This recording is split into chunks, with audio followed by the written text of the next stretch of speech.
Here's how to use your body as a pendulum.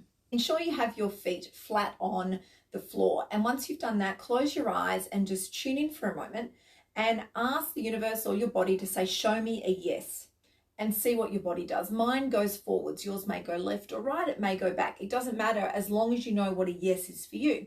Now close your eyes again. Stand with your feet flat on the floor and say, show me a no.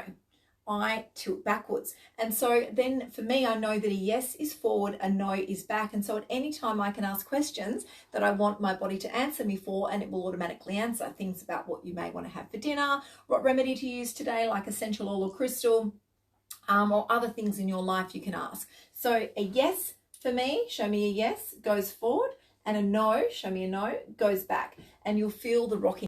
This technique is called the body rock technique. It's something that I teach in my Kinesi intro course and that we use throughout all of the Emotions and Metaphysical Kinesiology training. So if you would like to know more about this and all things kinesiology, check out my website and come along to the Kinesi intro course.